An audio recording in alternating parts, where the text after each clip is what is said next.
Every summer, metalheads across the globe forge small bands of nomadic tribes. These small tribes pool their resources, cast the bones of sight, and pile into cars as they make sacred journeys to festivals in faraway lands. Eventually, they join large hordes of metalheads, converging to drink beer, celebrate metal, and see legions of bands across days of unbridled debauchery. Yes, there are few experiences as sacred to metalldom as the heavy metal road trip, where the journey is worth as much as the destination. Today, the Druids break out their neck pillows, check tire pressure, and try not to sniff gas at the pump as we explore the heavy metal road trip, all to prepare for our coming pilgrimage to the Milwaukee Metal Fest. Droomies, welcome to the Metal Road Trip. Storm Ruler, stop signs are suggestions, go!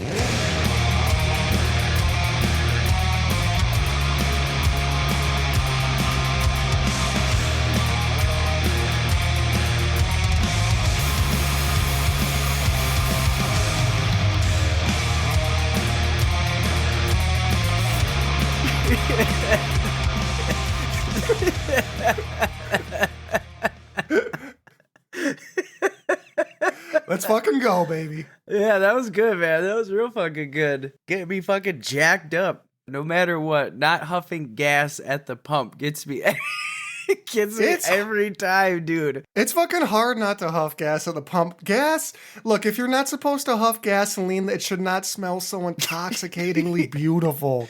It shouldn't, man. They just make it smell like rotten eggs or something like that, like propane or something like that. Like, why you gotta make it smell so good? Gasoline, it's like if it was a Hanna-Barbera cartoon with like this little smoky hand going like, boink, boink, boink, come this way to the delicious smell. For me, that smell is connected to a gas can. I'm not saying it's good for my nervous system, but I am saying it's fucking delicious smelling. I do love the smell of gas. Gas and like the sulfur from fireworks. I don't know what it is. Both of those are just intoxicating to me. Don't get it. Don't know why. Well, Franny, what up, my druid from another fluid? How the hell are you?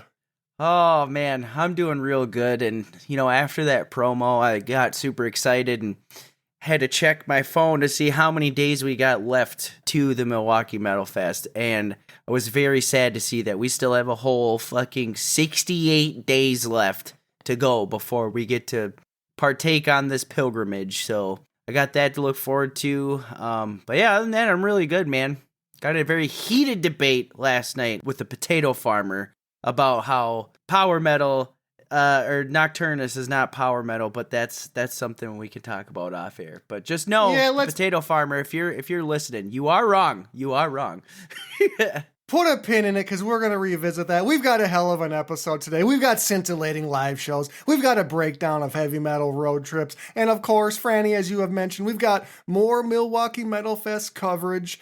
And of course, we've got rotten heavy metal reviews to guide your pre-MMF listening journey. Milwaukee Metal Fest listening journey. But Franny, before we even dive into this, before we wax poetic about the misgivings and shortcomings of a potato farmer's heavy metal knowledge, I just want to reach out to all of our Droomies listening, and I challenge every Droomie today, if you've liked this show, if you followed us from the start, if this is your first episode and you make it to the end, you're like, you know what, those boys got it.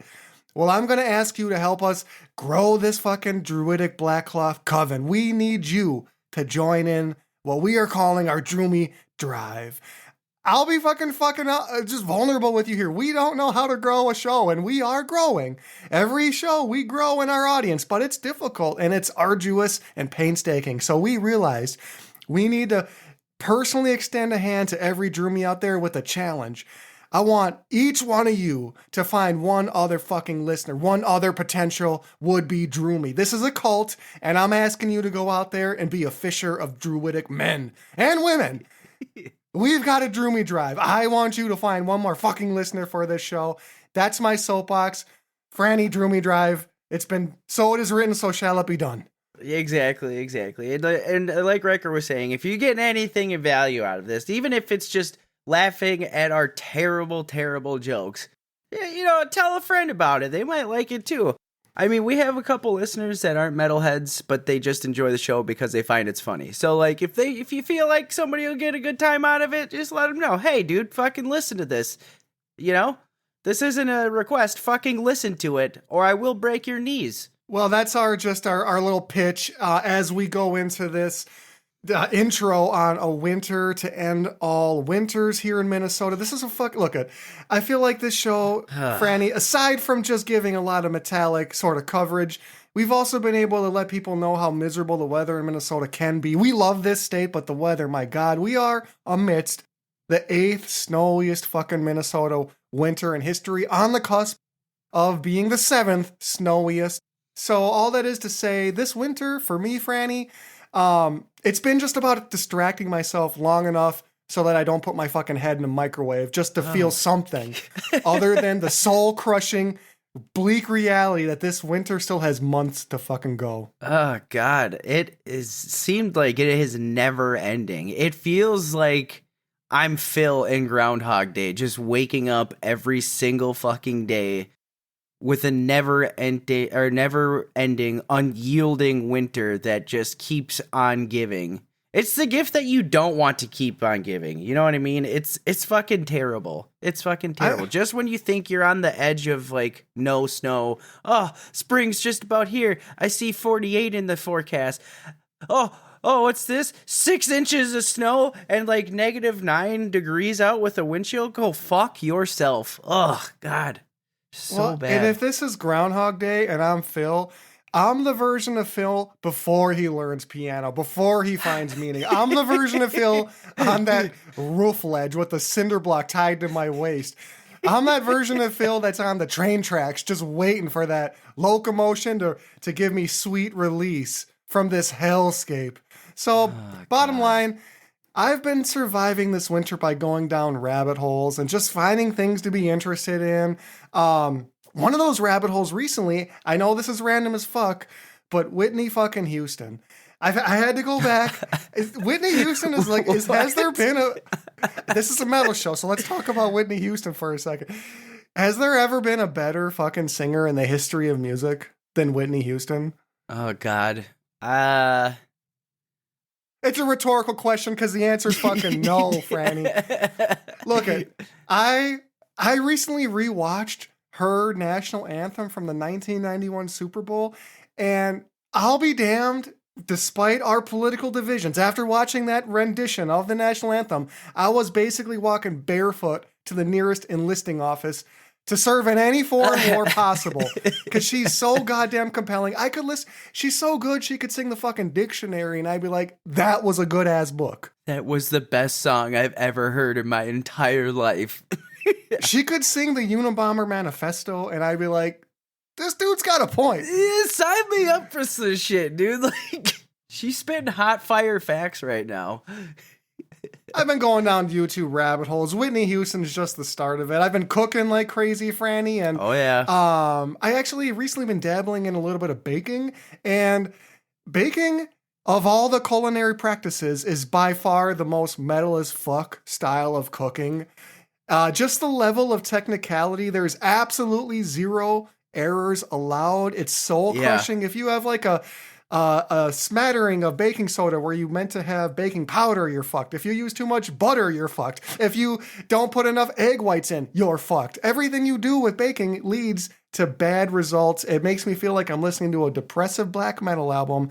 Just psychotic levels of detail. So baking's not for me. No, yeah, it's crazy the amount of like zero leeway there is in baking. Like, oh, you used 1.5 grams instead of just 1 gram of whatever the fuck. Your souffle has now become just a soupy mess in the oven. Yeah, no, I can't do it. Chocolate chip cookies is basically where I draw the line for baking.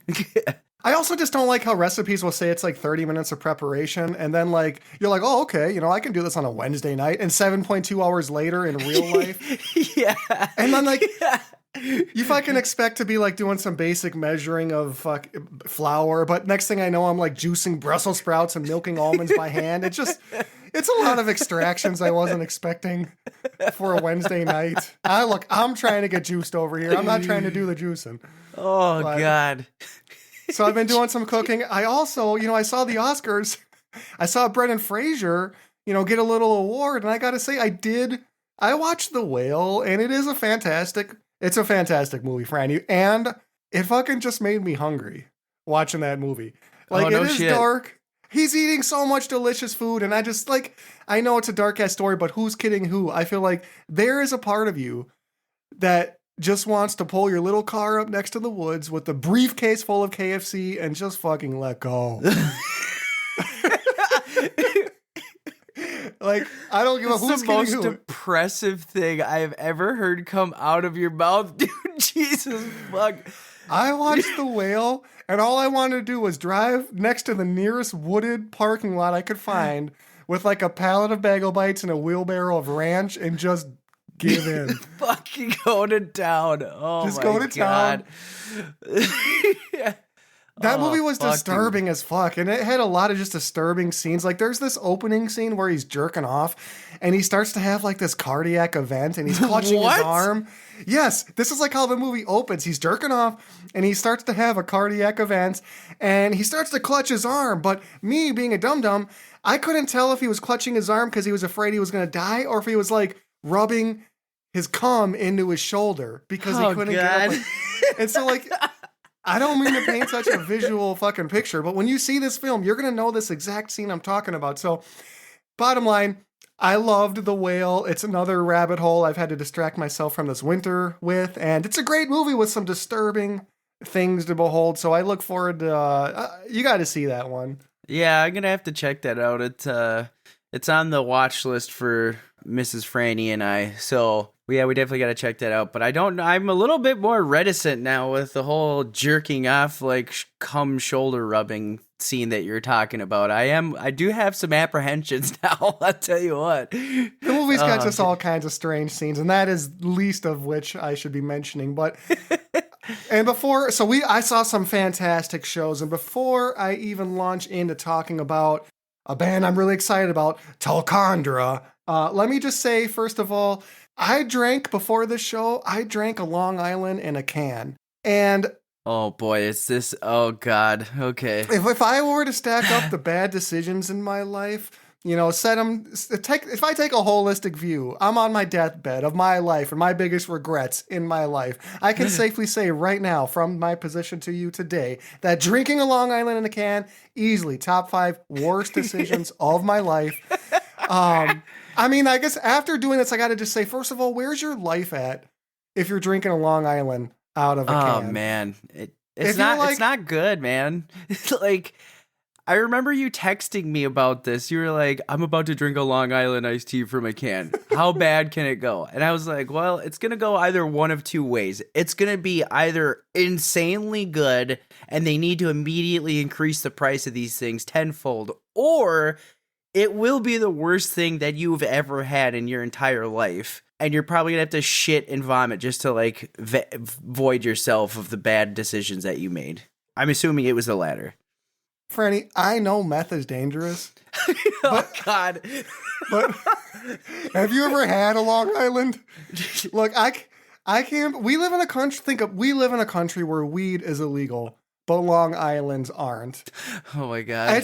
That's the power of lobbyists. I drank one of these things. It's blackout in a can. Thank God I didn't black out. But when you talk about Long Islands with people and they're like, I can't believe they will say to you like, oh, you don't even taste the booze. You don't even taste the booze in this Long Island. I'm like, are you fucking dumb? This thing's 130 proof.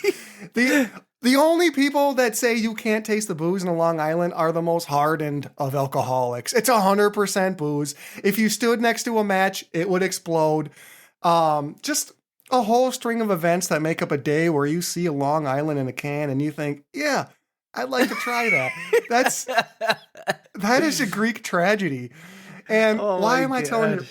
Well, I drank a Long Island in a can, and I did this this is not a druidic teaching. This is how you lose sight of life goals. This is a druidic cautionary tale. This is officially a cautionary tale. This is a lost episode of Rescue 911.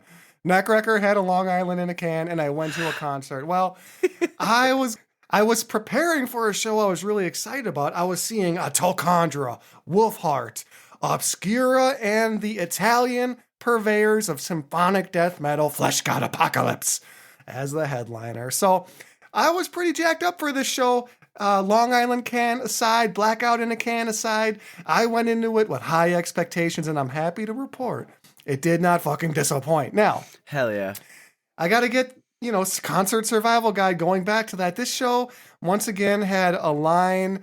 I got there an hour after it started, and that was intentional, so as not to wait. I got there an hour after it fucking started, and there was still a line I had to stand in. You got to be kidding me. Luckily, I had no feeling in any part of my body, not from the cold, but looking back to what I just shared with you. So I had a +8 defense against the weather. But it was a really slow line at the Minnesota Music Cafe, which again, brand new venue. It was packed to the gills. And we keep talking about how, Franny, I have a metal career split across a few decades where shows were either sparsely attended or barely attended, and that is just not the fucking case anymore. Every show I go to is absolutely packed. It's wild, man. It's wild. Yeah, I 100% agree. The last few shows that we've been to together have just been like, it's like sardines in a tin. Like, they are packed to the brim. Like, they could have easily gone to a bigger venue, and it still probably would have been insanely packed. It's nuts. Well, Thulcandra, or Thulcandra, I never know. It's part of the show is me getting befuddled over names of bands, just as you as a druidic heavy metal fan certainly are on your own time. So Thulcandra, I am not sure. I just know as a diehard, dyed-in-the-wool dissection fan that this is a band perfect for my taste. Melodic, mid-90s, blackened death metal, absolutely icy and just chock full of melody. I think of bands that are like Thulcandra, these exciting new bands that we have covered, whether it be Halder, going back to our first fucking show, Mortuous, or Franny, one of our little darlings of the core world, Texas's own I Am. Hell yeah. But throw Thulcandra with those aforementioned names as an exciting band that you have to be on the lookout for. Thulcandra, they opened the show and they absolutely fucking stole it. I urge you, Droomies, check out Thulcandra if you like the section or you just like melodic icy metal in general. And they led into Wolfheart, which is a Finnish melodic black death metal band with some just super epic moments and a lot of just folk imagery. Franny, I don't know if you've seen a picture of Wolfheart, but if ever there was a band that looked like a maximum security prison gang, you know what, Franny, at some point, whether it's Zompantli or Christian or now Wolfheart, I almost feel like we have to start to do an assessment of who are the bands most likely to beat the ever-living shit out of you in a dark alley. And Wolfheart, they are fucking terrifying physically. I was about to say, so on the scale of like Zompantli or Shibalba or a Christian, where do these boys stack up? Like, I personally, I feel like Christian's the top of the list. Like, these boys scare the absolute shit out of me. But like, where does Wolfheart stack up in this lineup that we got going on here? That's the thing about these. That's the thing about these death metal fighter rankings. Is no matter what, we're always working with the grounding assumption that Christian holds all the belts. They're always going to hold all the belts. It's just about who's the number heavyweight one champs. They're the undisputed heavyweight champs, the lineal heavyweight champions. But Wolfheart, they look like they've got some thundering power, albeit slow movement. These are some real big boys. I would say they're a good 2 seed in this burgeoning bracket of death metal heavyweights. But they had an absolute mountain of a man. And if you haven't gone to our Instagram lately, check out, I posted a reel of this dude playing.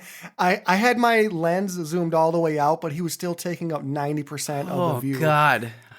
Just a sheer mountain of, it looked like he was holding a fucking, little violin in his hands, or what's that?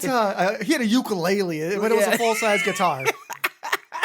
He had baby's first guitar. He looked like he had summer sausage fingers trying to push those strings down. It's just, So you're telling me that they had to have like a titanium reinforced neck so he didn't snap the thing while he's riffing it up over here?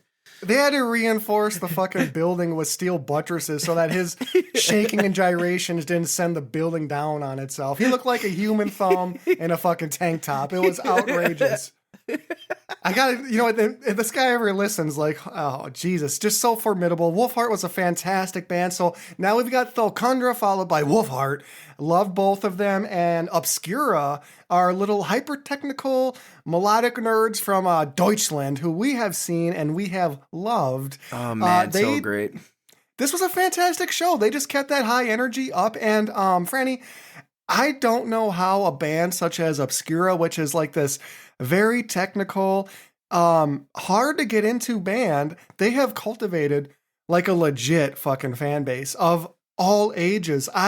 So you can always kind of guesstimate who's here to see what bands by the crowd response. Well, when Obscura came on, they had a wall-to-wall fucking mosh pit. This entire club was moshing. And hell yeah. I just don't know how that happens for a band like Obscura because, again, they are not easy to get into. They're hyper-technical. They're not that fucking groovy. And yet they had a legion of 20-year-olds moshing the whole fucking show. Man, yeah, the last time that we saw Obscura, I think was at the Turf Club. So that was a pretty smaller venue. Does this venue, is it bigger like the Turf Club, would you say, or is it similar size? Yeah, definitely bigger than the Turf Club. It's a medium-sized venue. It's not super polished and probably should have been at a club bigger because that place was really packed. And by the time our headliner, Flesh God Apocalypse, came on, everyone was in great fucking mood and everyone was rocking out. And as is typical on a weeknight show, I caught part of Flesh God and I dipped out. We Druids are always about the opening bands. That's where we blow our wads. And speaking of opening band wad blowing, I saw a second show and the darlings of American black metal, as far as I'm concerned, but Uada. If you haven't seen Uada, now is the goddamn time. Another just absolutely exciting young black metal band stealing the show, winning hearts wherever they go. And they, at this point, they've got my heart in fucking a locked box. I'm wearing a locket around my neck with some Uada blood. Like, these boys have got my soul. I love Uada, Franny. They just stole this Rotting Christ headlined show, and that's saying something because I love that. Yeah, for real, dude. That's nuts. And I remember you told me to check out Uada a while back. This is probably like episode like 2 or 3, maybe you told me about them. Yeah, and they fucking crush, dude. They fucking just crush, and I'm a big fan. I've just been super bummed that I haven't been able to see him at all yet. But so they stole the show from Rotting Christ, huh? And Rotting Christ is one of my favorite black metal bands in history, and I know they've had a lot of different eras to their music, and they're kind of doing not exactly black metal now, but I still very much enjoy it. But for you to be able to show up or at least hang with a band like Rotting Christ, I mean, these boys got it. Uada has got it. They are going places. Get you a record, get you an album, get you a stream of Uada, because what you don't want to be is the guy you find himself in a metal conversation where everyone's showering Uada with adoration and love, and you're like, well, I don't even know who Uada is. Like, get on it.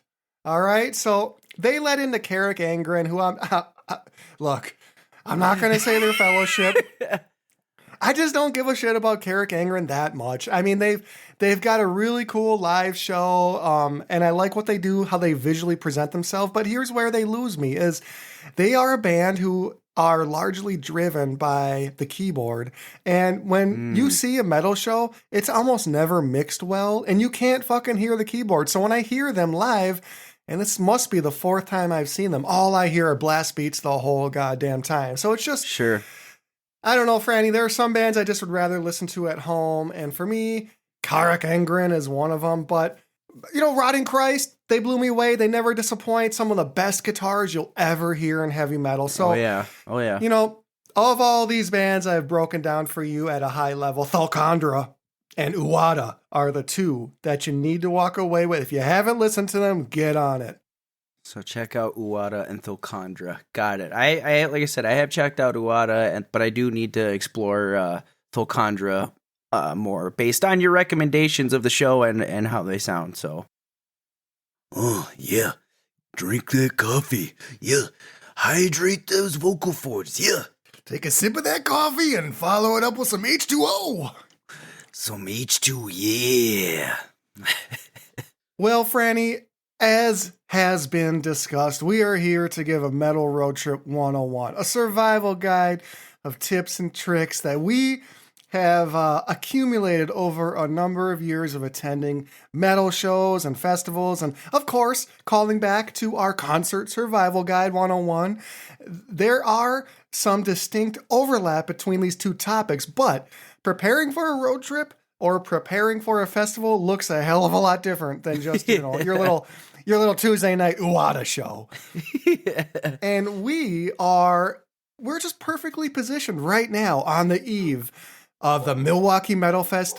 Again, May 26th through the 28th at the Rave Eagles Club. We are on the eve of this festival getting ready, and we thought this would be a serendipitous time to just, pack our bags with our fellow Droomies, load up our cars, and get ready to make this holy sacred pilgrimage. And Franny, I know you and I have been pretty plugged into this festival and watching things get announced, but we now have our full lineup, and it includes a fully original lineup version of Biohazard, which I know a lot of hardcore fans are going to be just thirsting at the mouth over. But of course, you and I think are probably most jacked for the legion of death metal bands at an underground level, all in one location. fucking A, man. I am so excited. There's so many bands, one of which we will be talking about for sure later on in this episode. But there are so many bands that I am just frothing, literally frothing at the bit to go see.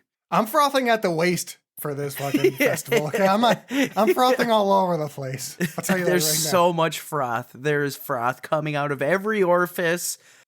We're going to talk about all kinds of leaking in this subtopic. Okay. But yeah, like you said, man, this lineup that we got for a Milwaukee Metal Fest is just bananas, dude. It's incredible. There's so many good bands. A lot of bands I haven't seen before.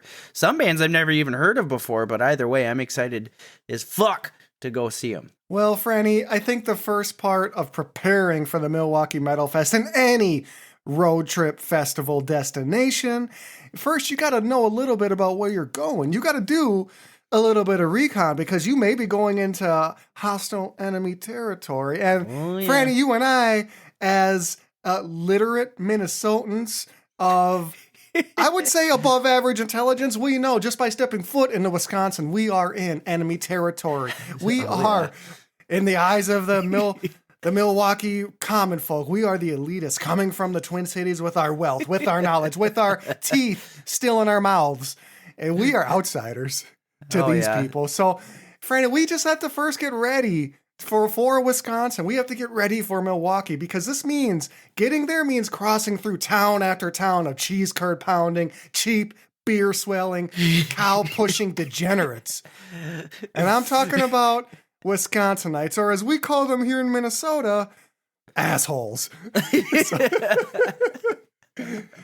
So I just have to open by just getting the obvious out of the way. Wisconsin's a fucking wasteland. It's a fucking frozen dump, dude. It is a frozen dump. A post-apocalyptic hellscape. Just farm after farm of desolation bespeckled with an occasional Denny's. And Franny, a theme throughout the show, we have talked about knuckle-dragging Denny's line cooks since episode 1. Well, Wisconsin is their homeland, all right? If you talk about knuckle-dragging Denny line cooks, this is where they all come from. And look, I just feel like Wisconsin's a great place to go to get diabetes. Whether it's the food, the beer, the cheese, the grease, the air quality. But all that being said, it's easy, and I'm looking forward to this. It's easy to get out of tough situations with the locals because all you got to do is toss them a beer at any sign of trouble because these Wisconsinites, they're easily domesticated. And if you've got a 6-pack at hand, there's almost no situation you cannot traverse with these people. Oh, yeah. Absolutely, yep. If find yourself in a tough situation, just crack open a can of Busch Light and throw it away, and they'll be attracted to it like flies on shit. Busch Light, man, that is a quality. That's too quality for these people. I need to give. I need like a 36 pack of Boxer beer. If you've ever seen, God, just straight rice corn beer. Oh, That's what they deserve. And so we have to get to Milwaukee, doing our recon. We got to first survive to get to Milwaukee, and we know going back to our Kevin McAllister episode, Wisconsin has some of the most notorious killers in history. So whether it's Ed Gein or Jeffrey Dahmer, Franny, I don't really want to stop too many places that aren't well lit. I don't want to go too many places. I don't want to stop at any township or any place unincorporated on our way. If they don't have at least 4 stoplights in their town, I'm not stopping. I'm just blowing right past that son of a bitch. If I can hear the faint sound of a banjo in the distance, I'm not stopping in Wisconsin. No, absolutely not, man. Absolutely not. And I've actually made this trip several times into hostile territory through my line of work. I've been to Milwaukee several times, and I can say without a shadow of a doubt, there are several places that you do not stop, even in broad daylight. You just keep on cruising through, baby, because it might be your last stop if you do. It might be your last stop, and that's the most caution aside from the Long Island bit. This is the greatest caution we can give you is fucking watch your ass and watch your assets when you're in Wisconsin, because it is a goddamn wasteland. But all that being said, they've got excellent beer, some very lovely hillsides, some beautiful scenery, and unfortunately just inhabited by the lowest common denominator of sweaty grease hogs. So that being said, we know where we're going, Milwaukee, the good land. And the first thing you should do, whether you're setting off for the Milwaukee Metal Fest, we hope to see you there, Droomies, or just a festival in general, when you sit down to kind of organize your little heavy metal road trip, first and foremost, Franny, I think you have to think about who the fuck will you and can you travel with? For sure, yeah. It's a pretty big decision, you know. It's a big commitment to be in a vehicle with somebody for several hours, not least of to mention several dudes in a car for several hours, because it can get to some pretty gassy situations, if you know what I'm saying. Well, you got to think about also, like, knowing that you're going through enemy territory. Can these dudes throw hands? Because we might need you to. We're in fucking Wisconsin. I need someone I know that can throw hands, and I got to think about, you know, if I have to assemble a squadron to survive Wisconsin or a heavy metal road trip, I got to also think about the ratio, going back to our concert survival guide, of Cro-Mag tribal elders versus, you know, a more tame metal fan. You don't want a car full of barbaric animals for 8 hours. So think about, do I have someone that's a little more chill to offset my rager of a friend? You don't want to go with just fucking Cro-Mags, because if you do, you're going to find yourself in The Hangover 4. You want to come back in one piece. And that said, you also got to find out, does somebody have a car that I can fucking comfortably sit my old busted ass down in for 9 hours and walk away without a slip disc or a busted lumbar system? So, Franny, I don't want a Honda Civic for a road trip. Yeah, you probably don't want anything like that. Something that's going to send your spine shooting out your ass at the first pothole you hit. You probably want to avoid that. I don't want, and I don't want, like, you know, if someone's got like a Denali or a Tahoe and now they're trying to drive for 9 hours and ask me for an equitable amount of gas money, like, I don't have $400. It's got to be something in between. So like a nice sedan with a comfortable back seat. That's right in the pocket. And ideally, you're going to set yourself up with a car with a decent sound system, because if you're going on a metal road trip, a healthy part of that is going to be listening to heavy metal along the way.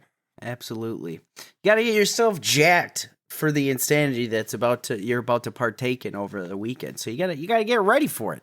You got to help set the tone of the weekend. And I think this is where a lot of metalheads, a lot of Droomies fuck up when they're selecting their music on a road trip. See, the thing is, if you were tasting food, you need a palate cleanser every once in a while, just to get back to baseline. And if you, knowing that you're going to go be listening to like the most pummeling, brutal, speedy metal on the planet for 3 straight days, when you drive there, you need to every once in a while take a metallic fucking break.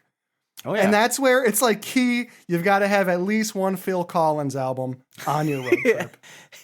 I was about to say, you got to have some guilty pleasure songs like plugged into your playlist. You know what I mean? You finish off with the Uada, and then, you know, you bring in like Girls Just Want to Have Fun. You know what I mean? You got to help break the equilibrium every once in a while. This is where I don't say a goddamn thing to my roadmates.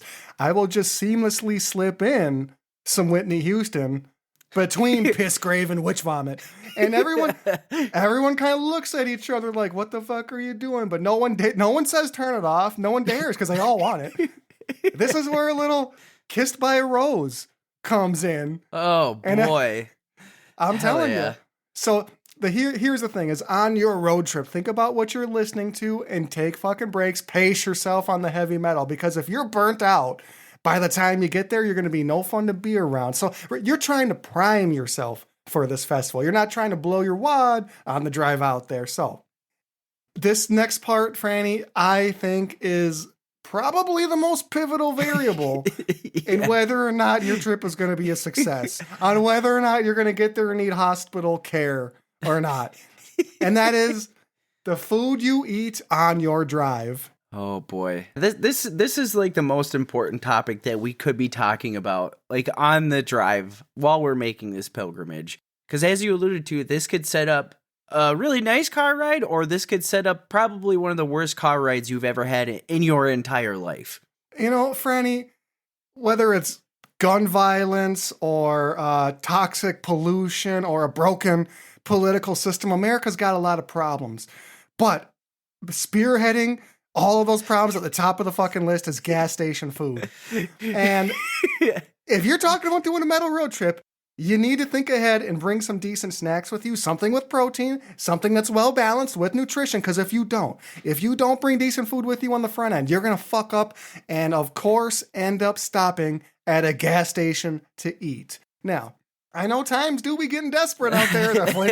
Inflation's bad, so you're going to have a temptation to stop at that little pump and blow, that come and munch. You're going to be tempted to stop there, but I just have to say, I don't care how desperate things are, I'll avoid it at all costs, because, I mean, there are situations where I guess you can consider doing this, Franny, stopping at a gas station for food. So, for example, if you can't find enough French fries under your seat that are like 4 months old, and that can't hold you over, then okay, a gas station. All right. If you have run out of chapstick to eat, then I would say, yeah, a gas station probably be all right.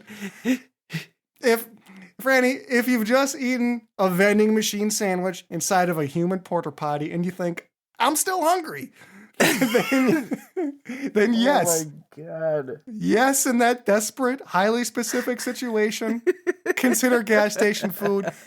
I mean, if I'm fresh out of nearby rendering plants that wholesale grease for human consumption, then yes. I think you get my picture. Then yes, fill up my growlers with still warm pig grease because I need a gas station. Look, shit.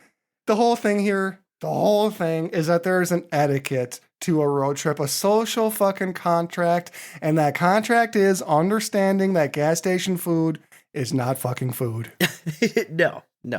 It barely qualifies as human consumption material. Like it's barely on the spectrum of things that are considered edible. Gas station food is just trying to get to dog food grade meat. All right? Gas station food, it's like eating edibles. That's like you have to start really small, wait 2 hours, because by then you're going to be feeling something. Oh, yeah. Right? You're going to be feeling like your entire lower intestine just noped out of the entire digestion process. It's like, bye, bitch, I quit. Your lower intestine said, I quit this bitch. I'm out of here. I'm fucking done. I am done. But the thing is, if you eat at a gas station, you had it fucking coming, and people act surprised, like, how could that conveyor belt egg roll have been the problem? Like, it must have been the salad I ate. No, it was that fucking conveyor belt egg roll. It's going to fuck your stomach up. Oh yeah, absolutely, man. 100%. And that is putting it very, very gently and kindly. Fuck your stomach up is the best case that can happen. You know what I mean? That is the best possible outcome. Yeah, exactly. Look, you ate some gas station food. And now when you're taking a riverboat shit inside a truck stop in the middle of Boise, you sacrifice your ability to call yourself smart. You just fucking can't. You just lose a certain air of credibility when you step out of a gas station with sushi and a big gulp. Oh, God. That's a mistake. And so bottom line, if I had to put a fine point on this, you can't eat fucking Slim Jims for 2 hours and get mad when your butthole leaks. Oh, no. It's doing what it's supposed to do. Your butthole is a fucking drain. You've exposed your butthole to a toxic irritant. Imagine how gaslit your butthole feels when you act surprised you're shitting yourself. Like, how can you do this to me, butthole? How can you do this to me?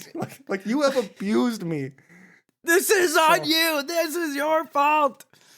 Talk about victim blaming. When you get mad at your butthole because you're leaking down the side of your leg, you are victim blaming. Your butthole is a victim. Oh, absolutely. 100%. A victim of decisions that you've made willingly. Yeah, it's just never a good thing. It's never a good thing. Nothing good comes out of it. Franny, think ahead about what we're going to have to think ahead about what we pack for food. And when you're making your little metal road trip pilgrimage, take a few moments to pack yourself some almonds, maybe a sandwich, whatever the fuck you need. Just whatever it takes to avoid a gas station conveyor belt. All right. God. That's like the main little inner bit to this section. It's a fucking Jim Gaffigan food shit. Well, Franny, you've avoided the perils of gas station food, and you're bleary-eyed, your back hurts, you've got as much Phil Collins in your system as you can tolerate, and now wherever you lay your head is home, and you need some place to fucking sleep. And we talked about in our last episode, I took my little Key West vacation, surviving hotels can be its own little mini battle. Surviving Airbnbs. And you talk about Wisconsin, you're staying at an Airbnb knowing the ratio of serial killers is at its highest in the nation.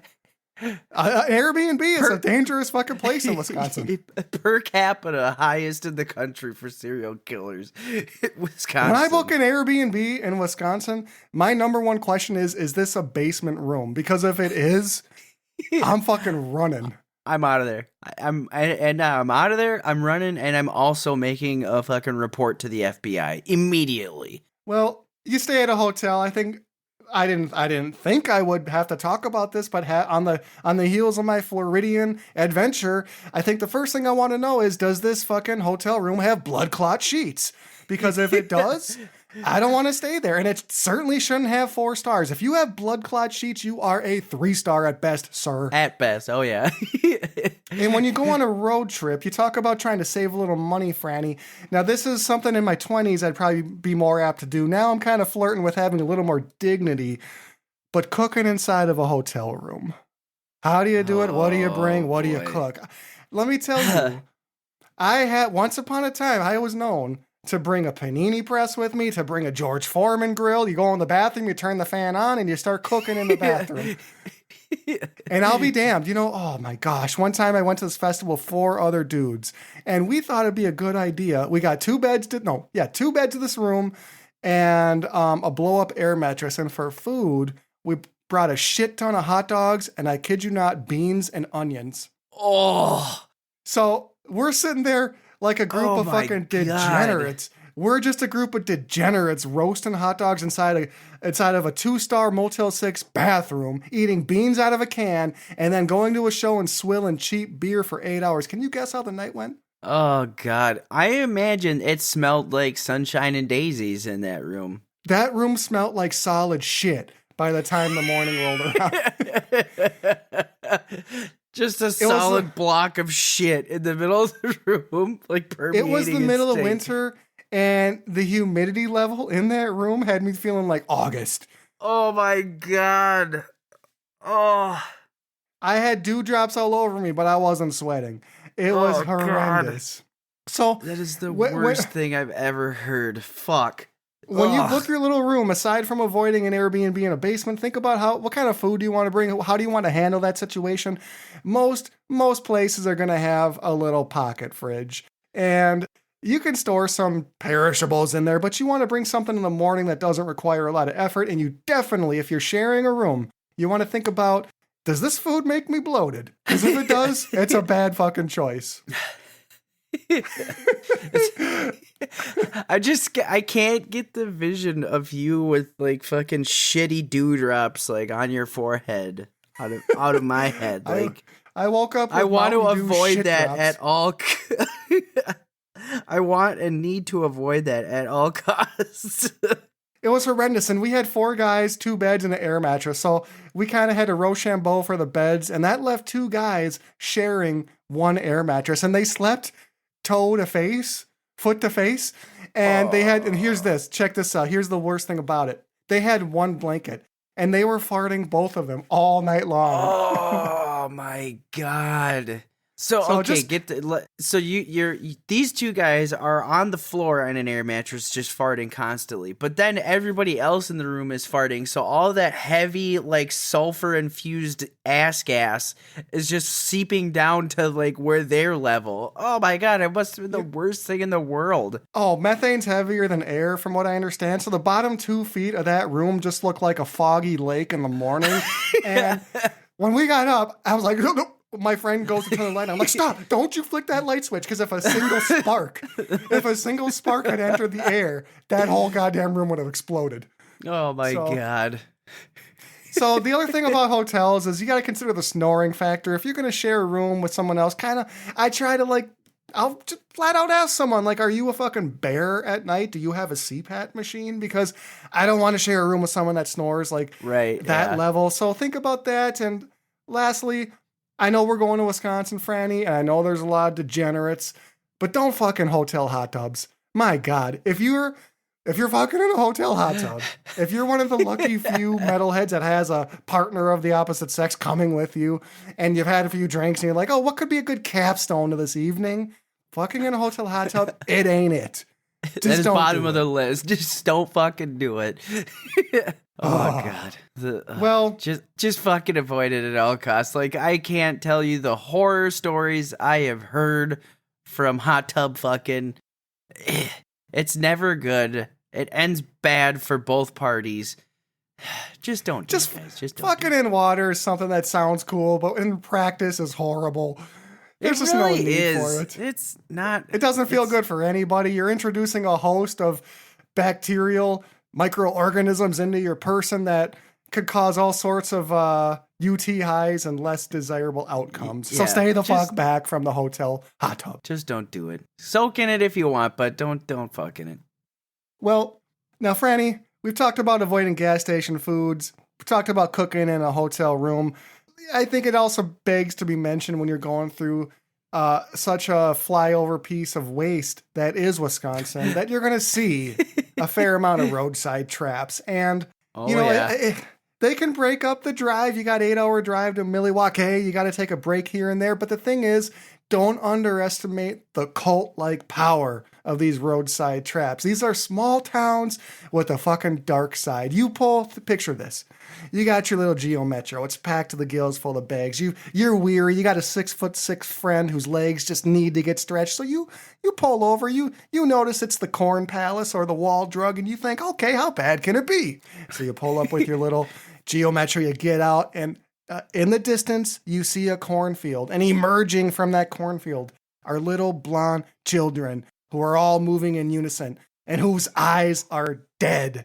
And right then and there, you have gone too far because you are in an absolute fourth dimension of America about to probably be attacked by a legion of horrendous genetic experiments gone wrong. Oh my God. Fucking sign me out immediately. Oh, I need to get out of there. The things that happen behind closed doors are far heavier than any record you're playing, and that goes doubly so for small town USA. So when you see these advertisements, stop. World's biggest yarn ball or biggest mousetrap. Just keep fucking driving. Just keep on going. Just don't make the stop. It's either gonna be way more underwhelming than what you were expecting, or you get murdered. Like, it's gonna be one of those two things. Yeah, I've never stepped away from like the grain elevator museum and said to myself, that was worth part of my lifetime. I'm glad I did that. You might as well, you're better off just fucking picking out a field to piss in, take a break to do that. And where your sight lines are really vast, you can have your buddy watching your back the same way you watch your dog's back when they're taking a shit. Like, they got to make eye contact with you to make sure you're watching. I'd rather pull in the field and make eye contact with my buddy while I'm pissing just to make sure. You watching my back? You got me? That's a bet. You got me? You got my 6? You got my 6? Okay, well. Well, Franny, roadside traps, they're a real thing in small town America, so keep your eye out for them. And as for surviving an actual festival proper, a lot of this overlaps with our concert survival guide, so go back and listen to that. But just some other basic reinforcements, some concepts we want to just double down on. Make sure you sit. If you're old as fuck, make sure you've got good shoes. Hydrate yourself. Practice good fucking buzz management. Eat some food before you have a Long Island in a can because you're about to time travel. You will fucking time travel if you drink one of these. And I'm like, I'm not even fronting.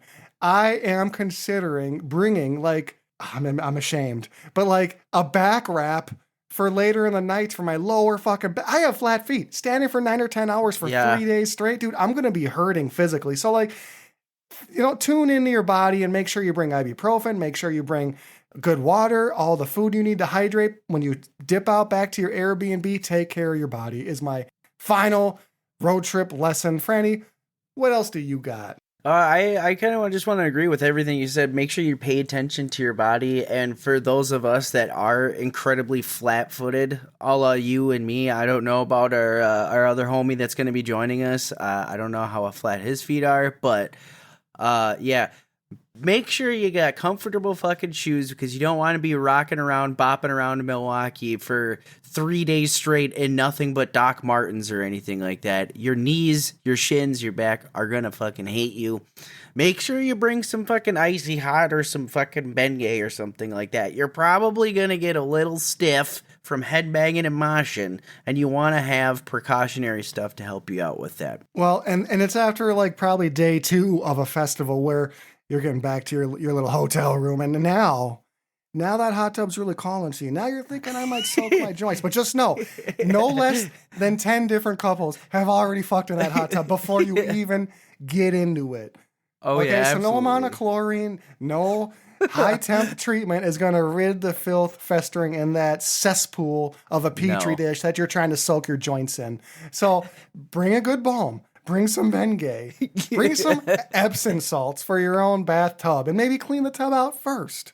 Is all we're trying to tell you here at the Druids of Doom. So, Franny, I look forward to Milwaukee. Jamie, Josta, we're ready for you, baby. And this festival, we are locked and loaded for. So, before we go into doing a little reviews that tie in to the Milwaukee Metal Fest, I just want to give a short heavy metal announcement if you haven't already heard.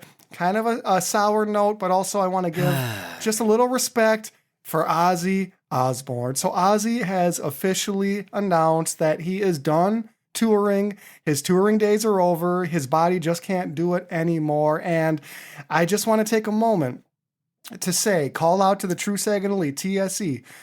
Always go to a show. If you're on the fence about seeing a show, go to it because you will never regret going to a concert afterwards. Yeah, you may be tired. You may have work the next day. But the fact is, you may not get a second chance. So absolutely. I did see Ozzy come through with Black Sabbath when they did. And I'm so thankful I did. But I missed my chance to see Dio. So always see the legends while you can. And, Franny, you talk about the absolute godfathers of heavy metal. Tony Iommi, Geezer, obviously Ozzy. Like, these guys, there is not heavy metal without Ozzy. So it's a sad announcement. Yeah. Your thoughts?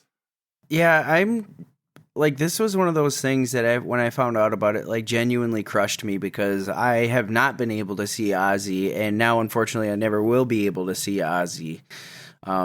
So yeah, it's a pretty shitty blow to the fact that I'll never be able to see this fucking living legend live. You know what I mean? And like you said, yeah, without Ozzy, there's no metal. You know what I mean? There's no metal, man. I think what we might have a chance, I mean, and pocketbook aside, you got to prioritize how you want to spend your money, of course. I think there will be an outside chance that we could have an opportunity to like see him in one-off settings. I think there's a chance he might still do like a single date, in a major stadium here and there. But as far as the tour goes, it's done. It's a wrap. And, you think back to late 60s, early 70s, the man had a hell of a run. He had a hell of a run that would rival anybody. So, Ozzy, we salute you. And Frannie, I know we've been preparing for the Milwaukee Metal Fest by steeping ourselves in a variety of bands that are on this bill, all to guide both Droomies and, frankly, ourselves in our pre-Milwaukee Metal Fest listening journey. And today, we've got more reviews to prime you for this festival. And before I launch into my review, I'll just say I was on the edge of my seat for the final announcements on bands to be added to this crushing 3-day affair. So, imagine my glee when I noticed that they added one of the hardest hitting, most insidious, gross, pummeling black and death metal bands I've ever heard before, and that's Revenge. When they added Revenge, I was on cloud 9 because this is a band that's going to rip people's faces off. So I am here to talk about the band Revenge and reviewing the album Strike, Smother, and Dehumanize. So with a title like that, you instantly know you're going to be in for a fucking journey. So these are just, normally I'd say these are just some nice boys. I don't really feel that way about these guys. I don't really feel like these guys are nice. I feel like these are some absolute monsters in human skin. These are some degenerates from Edmonton, Alberta. So Canada, much like Wisconsin, just produces some heinous ass individuals. And I say that with not even a bit of salt. There's no grain of salt to that. When you hear Strike, Smother, when you hear Strike, Smother, and Dehumanize, you're going to know what I mean. So if degenerate metal were a genre, that's what I would call this. If I could just say degenerate metal and coin that right now, it's appropriate. Well, let's launch right into it. Let's launch right into the sound of Strike, Smother, and Dehumanize by Revenge. This sounds like black and death metal, or maybe deathened black metal, if that was a thing. I don't even know anymore. And that's not me alluding to the ever-growing fissures of genre hair splitting. No. That's me, Frannie. That's me still recovering from a serious fucking injury. That's an injury that I sustained listening to Revenge. And I'll tell you more about that experience soon. But as for the sound, well, what does Revenge sound like? Pummeling speed, urgent drumming, and vocals that verge on, frankly, being animalistic.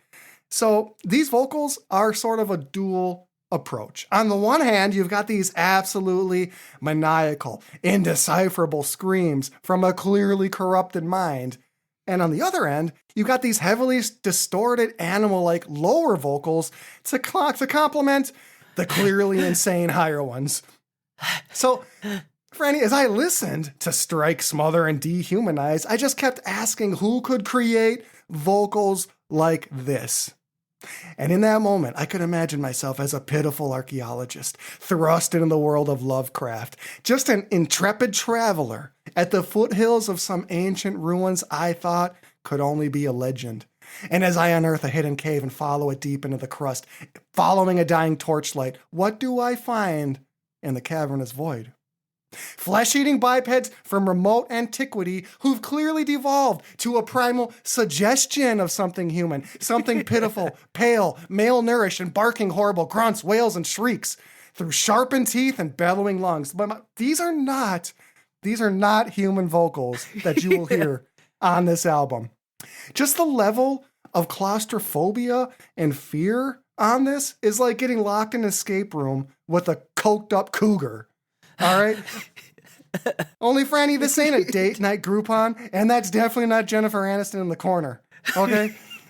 This is like getting strapped down against your will and injected with a stimulant that pushes your nervous system to its limits. I say that because your heart's going to pound, your head's going to ache, and you'll have just like this inescapable feeling that something is after you, something barely human. So all that is to say, let's put a bow on it. Well, Revenge is a band that's abrasive like 20 grit sandpaper, slowly removing a nipple. And each pass of quartz is biting into soft flesh, and it's a white-hot explosion of pain, punctuated by brief moments of relief, only to feel that sandpaper pass by once more, removing more of you in a frantic rhythm. Strike, smother, and dehumanize. It's a hard, headbanging affair with riffs that jut out for moments you don't expect. It's song after song of primal hatred. It's an insane drill commander breaking you down, but never building you back up. So strike, smother, dehumanize, it's not for the uninitiated. It's not for the faint of heart.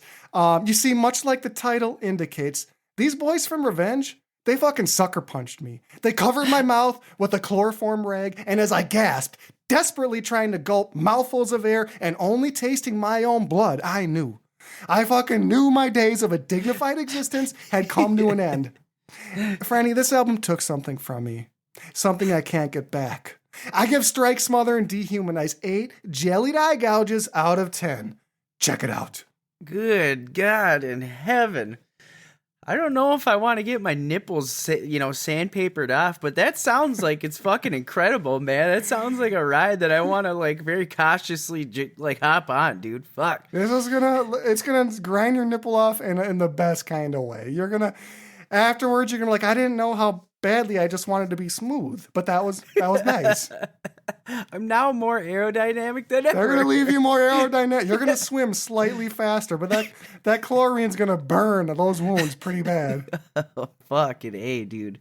So I'm excited to check out Revenge in a live setting. And one thing that's wild, these boys are so militant in their beliefs, but all of their albums have like the exact same cover art, and it's just like pillage, kill, burn, and strike, smother, dehumanize. I'm getting the names wrong, but it's just this very intimidating, militant aesthetic. So I'm really excited to see what they're going to deliver, because this is not a band I would get to see outside of this festival. So yeah, check it out. And Frannie, I know you're always cutting your teeth on new heavy metal, and we've got this Milwaukee Metal Fest sort of lens over what we're doing. What have you been sinking your teeth into? All right. Well, the first time, I'll just kind of preface this by a little bit. The first time that we saw these guys, we have seen them in concert before. The first time that we saw them was at the Caboose with our darlings from Texas. I Am. Incantation was also at this show. Saw them and, really, really dug them. And then we met them, or at least I met them at their merch booth. And the first thing that I did was, how the fuck do you say your band's name? Because I'll be damned if you can read it from their logo, which, in my opinion, kind of adds to their appeal a little bit. But the band I'm talking about in question is Sanguisugabogg, okay? Sanguisugabogg, and their 2023 release, Homicidal Ecstasy. Wow, God, where do I even start with this fucking album? It is a bone-crushing, brutal death metal from Ohio. These guys are just on a tear. I got their first album, and I fucking loved it. And this one follows it up incredibly well. Like from the jump, like right from the fucking get-go, the riffing and the lyrics let you know that you're in for a groove-laden romp filled with mid-tempo, grotesque violence. Like, it's gonna be a trip, okay? Devin Swank's vocals are just insanely thunderous. They could fill a whole stadium without a PA, you know what I mean? Like, they are powerful as fuck. And that's amplified by the lyrics, ranging from botched vasectomies to rolling around having a romp with the deceased, kind of a serendipitous callback to our one of our previous episodes with Ominous's Intercorpse cover. Intercorpse. Just disgusting lyrics from this band. Absolutely horrible. Yeah, the lyrics are just insane. And then, thanks to the hypnotic riffing from Sed and Drew, and the just the fucking back-breaking drums. I mean, the drumming on this album is insane, and that snare drum that Cody has just slices right through you. Man, it's nuts, dude. This album will leave you bloody, battered, and broken. It will leave you a bloated corpse. You like it, kind of as you alluded to. This will change you after listening to it. From the intro to the hooks, it's just infectious. It's groovy as fuck. You know what I mean? Like it's brutal death metal, but it's got a groovy feeling to it. And I found myself just not necessarily headbanging, which I did plenty of, but like just kind of fucking, bopping around to it. It felt good. It's fun as fuck to listen to. The pacing on this album, in my opinion, is just perfect. You get blends of slower parts that allows you to, once again, kind of catch your breath right before, Devin Swank comes in and just blasts your face off with his vocals and tells you how he's going to slit your throat and how much you're going to enjoy it the whole time. You know what I mean? Such pleasure and pain combined. The call of the Cenobites are once again realized. Yeah, they're just groovy as fuck and vile as fuck. Absolutely, man. A band that would make my grandma like really disturbed. This is not grandmother. They are not grandmother approved. No, absolutely not. Definitely not grandma approved. And with those themes and all the bone crushing music to back it up, like I said, it's just fucking fun to listen to.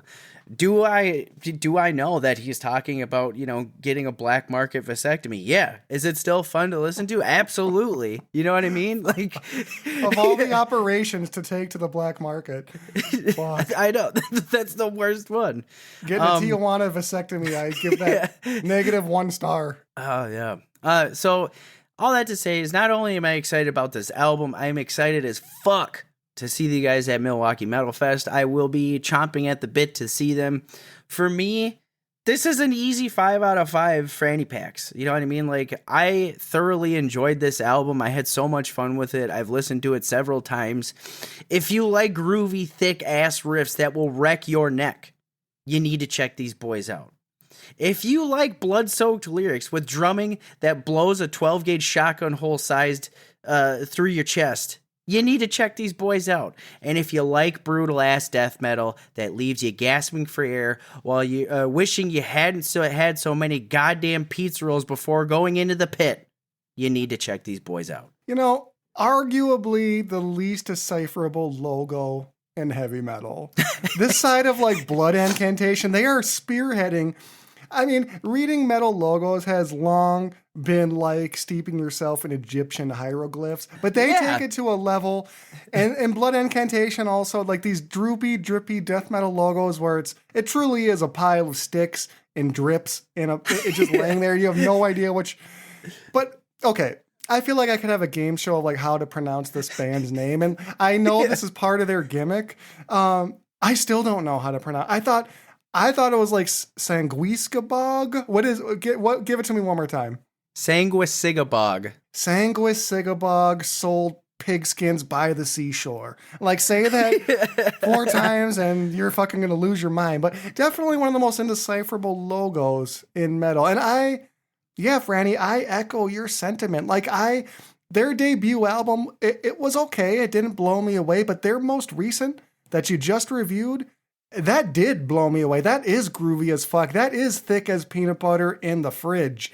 And I am looking forward to seeing them, specifically with you, because I know you're going to bring that fucking Franny energy that I just don't have anymore. I need to look to you. You're like a Tesla coil at a show. So. I try, man. I try. And yeah, these guys, if I'm a Tesla coil at a show, these guys got me fucking wound up tight, ready to let go, man. Like, I am super jacked to see these boys. Well, Franny, another fucking fantastic episode in the books. Druids, those of the black cloth, those who observe as above, so below. You've been with us now for going on 10 episodes, and you know that even though we're a small-time show, we bring you passion, authenticity, dick and fart jokes that you could probably find elsewhere, but we deliver with a lot of fucking gusto, you gotta admit. So if you've liked what you've heard, if you've been enjoying our show, again, I challenge you and I implore you, I beg of you, as your druidic brother in arms, I need you, each of you, right fucking now, send our show to one other potential Droomie in the floorboards. Pull him out of the floorboards, get him into Black Coven, get him to join the show. We are amidst a Droomie drive. I mean, this is NPR, this is our annual pledge drive. We need Droomies. I'm asking you each, if you haven't fucking given the show a rating, do so. And more importantly, reach out to one fucking other person. Help us grow this show because we're people. We've got egos and we want to see people streaming this shit. We want to know that, we want to know you like us. And how do we know if we don't see our streams go up? So fucking find a Droomie, get him a link to the show. I challenge you. I need you. Frannie, hand the baton over to you, baby. All right, as Wrecker said, let's bring some more people into the community, get some more people into the Black Cloth. That being said, make sure you keep it locked and loaded on us for some more sick ass Milwaukee Metal Fest coverage. If you have any questions or you just want to let us know how we're doing, make sure you write us into our Gmail, druidsofdoompodcast@gmail.com. Make sure you keep an eye out on our Instagram because we're going to be posting all sorts of content that is juicy and flavorful and Milwaukee Metal Fest flavored. But other than that, make sure you stick around for the next episode of Druids of Doom.